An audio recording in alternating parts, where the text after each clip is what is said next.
Hello बच्चों। पिछले video में हमने देखा बेल्जियम वाली कहानी, क्योंकि बेल्जियम में हमें कॉन्फ्लिक्ट देखने को नहीं मिला। क्योंकि अब हम इस चैप्टर में हम देख रहे हैं पावर शेयरिंग और पावर शेयरिंग की इम्पोर्टेंस है। अब क्योंकि बेल्जियम में प्रॉब्लम नहीं हुई कि या कॉन्फ्लिक्ट देखने को नहीं मिला, क्योंकि वहाँ पर पावर को शेयर किया गया। अब यहाँ पर हम देखेंगे श्रीलंका वाले केस में। अब श्रीलंका में पहले तो हम देखते हैं diversity. The major social group in Sri Lanka है। अब श्रीलंका के अंदर है 74% जो सिन्हाला स्पीकिंग पीपल है। ये सिन्हाला जो स्पीकर हैं जो कितने हैं, मेजोरिटी में है और 74% है। तो मेजोरिटी है 74% speaking the Sinhalas and mostly followed the Buddhism है। और इसमें जो ज़्यादातर जो फॉलो कर रहे हैं किसको, बुद्धिज़्म को। दूसरा जो ग्रुप है वो है तमिल स्पीकर है, ये तमिल है। अब तमिल में टोटल जो है 18% है। अब जिसमें से जो 13% है जो नेटिव पीपल है। नेटिव पीपल का मतलब होता है जो मूल निवासी वहाँ के, ठीक है ना। जो वहाँ के जो नेटिव पीपल है उनको हम क्या कहेंगे, श्रीलंकन तमिल से जो इंडिया से माइग्रेट हो गए, इंडिया से माइग्रेट उनको हम कहेंगे इंडियन तमिल से, जो कितना है 5% है। कि वो कौन है कि Indian Tamils whose four father came in Sri Lanka as the plantation worker during the colonial period.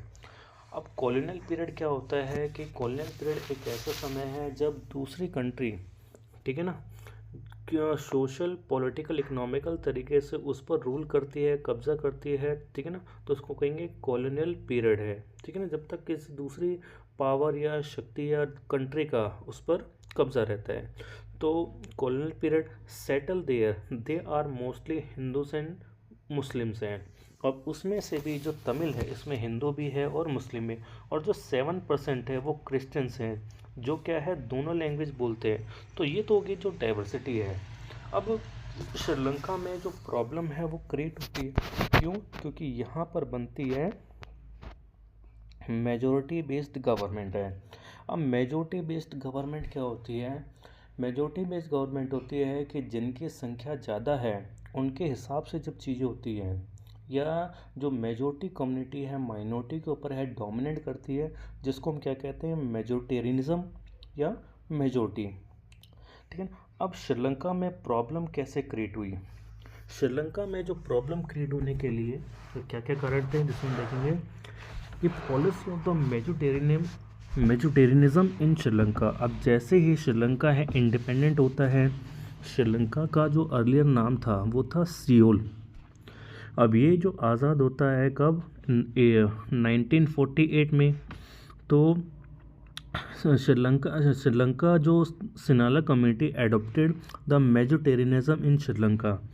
अब बेल्जियम के अंदर तो एकोमोडेशन को अपनाया गया, सभी को इंक्लूड किया गया।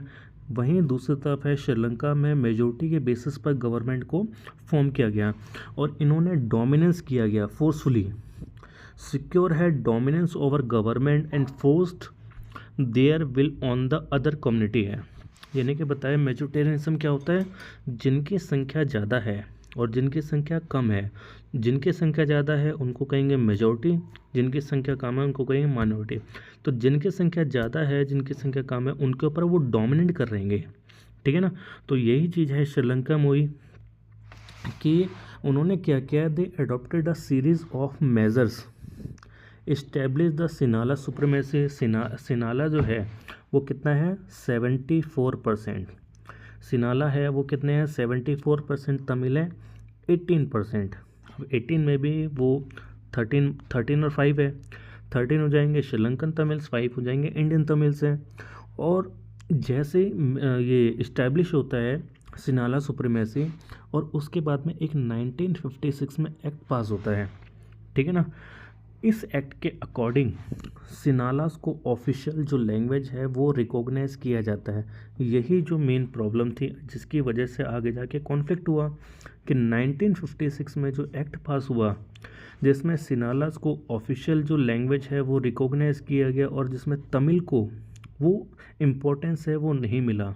अब जैसे ये एक्ट पास हुआ, जितनी भी प्रेफरेंशियल पॉलिसीज़ हैं, प्रेफरेंशियल पॉलिसी का मतलब क्या है, प्रेफरेंस देना, उनकी पॉलिसी में जिसको भी प्रेफरेंस दिया जा रहा था सिर्फ और सिर्फ सिन्हालास को, तमिल को कोई भी इम्पोर्टेंस है वो नहीं दिया जा रहा था। चाहे वो यूनिवर्सिटी है या जॉब्स है, तो applicant university position and government job है। Provision were made in the constitution protect and foster Buddhism of the state religion है, यानी कि उनका रिलीजन भी कौन सा था, बुद्धिज़्म था। यानी कि जितनी भी चीज़ें हो रही थी चाहे वो सिन्हालास के लिए या बुद्धिज़्म के लिए। अब आगे जाके क्या होता है कि आगे जाके feeling of alienation among Tamils, अब क्या होता है, प्रॉब्लम क्रिएट होती है यहाँ से। फीलिंग ऑफ एलिनेशन का मतलब है कि उनके मन में एक अलग टाइप की फीलिंग थी, यानी कि हाँ उनको इम्पोर्टेंस है वो मिल नहीं रहा है, ना तो जॉब्स के अंदर है और ना तो यूनिवर्सिटी में। तो फीलिंग ऑफ एलिनेशन या अलगाव, जिसको कहते हैं एलिनेशन को अलगाव,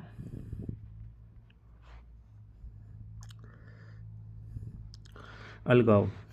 अब यहाँ पर जो तमिल थे इनका मतलब ये सिन्हालास थे, इनका डोमिनेंट था कि Tamil felt that none of Sinhala dominant major political party was sensitive and the pathetic to the Tamil language and the culture है। क्योंकि सिन्हालाज है वो डोमिनेट कर रहे थे, तो ये क्या चाहते थे कि इनकी भी लैंग्वेज जो है उनको ऑफिशियल जो लैंग्वेज है वो होनी चाहिए, क्योंकि अभी जितना भी है बुरी कंडीशन इनकी हो गई थी है, इनको ना तो इम्पोर्टेंस है वो दिया जा रहा था। They also felt the constitution and the government policy had discriminated against them and favour Sinhalese people है। तो जितनी भी गवर्नमेंट पॉलिसीज़ थी इसमें किसको फेवर किया जा रहा है, सिर्फ और सिर्फ है सिन्हालास को। जितनी भी पॉलिसी के अंदर है जो तमिल्स को है डिस्क्रिमिनेट किया जा रहा है या भेदभाव इनका किया जा रहा है। They were denied equal political rights हैं, पॉलिटिकल राइट्स देने से भी मना कर दिया। No equal opportunity in the government jobs and their interest was ignore है, कि उनको ना तो अपॉर्चुनिटी मिल रही है जॉब्स के अंदर और जो भी इनका इंटरेस्ट है उसको इग्नोर किया जा रहा है, यानी कि हर तरीके से जो तमिल को रेप्रेस किया जा रहा है।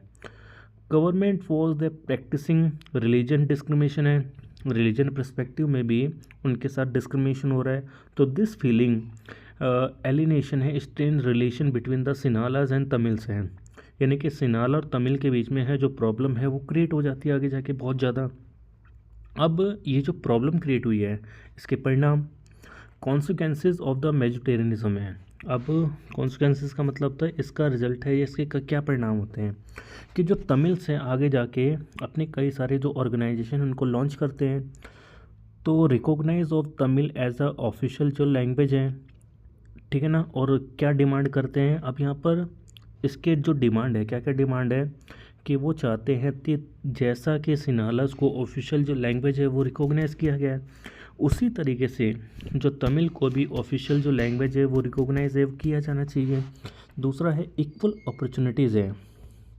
इक्वल अपॉर्चुनिटीज़ का मतलब है बराबरी का मौका है वो मिले, जैसे सिन्हालास को है उसी तरीके से इक्वल अपॉर्चुनिटी जो है तमिल को मिलनी चाहिए गवर्नमेंट जॉब में, एजुकेशनल इंस्टीट्यूशन में। रीजनल ऑटोनॉमी इन प्रोविंसेस है डोमिनेटेड बाय तमिल्स, कि तमिल जिस एरिया में उनकी संख्या ज़्यादा है तो उनके लिए क्या है, एक ऑटोनॉमी, इंडिपेंडेंट जो स्टेट्स होना चाहिए। साथ ही साथ है कि 1980 the demand of the independent states increase the north and the eastern part of India, यानी कि वो क्या चाहते थे कि जो उनकी 1980 से जो उनकी डिमांड यही थी और वो धीरे धीरे और ज़्यादा बढ़ जाती है कि इंडिपेंडेंट स्टेट्स की वो डिमांड है वो कर रहे थे। और यही कुछ कारण थे जिसकी वजह से क्या होता है दोनों कम्युनिटी के बीच में कॉन्फ्लिक्ट है इतना ज़्यादा है वो राइज होता है, जिसके बाद में एक ऑर्गेनाइजेशन जो फॉर्म होता है, अब ये कौन सा, एक ऑर्गेनाइजेशन जो फॉर्म होता है जो है लिट्टे। तो सिविल वो श्रीलंका के अंदर जो सिविल वॉर लड़ा गया था 1983 टू 2019, और इसमें जो कॉन्फ्लिक्ट होता है श्रीलंकन गवर्नमेंट और जो लिट्टे के बीच में। लिट्टे कहता liberation tiger of Tamil Eelam was the furious of the Tamil political organisation, जो है फ्यूरियस का मतलब गुस्सा कि जो तमिलियन के साथ हो रहा है, तो उसको लेकर ऑर्गेनाइजेशन। और इसके जो फाउंडर थे जिनका नाम है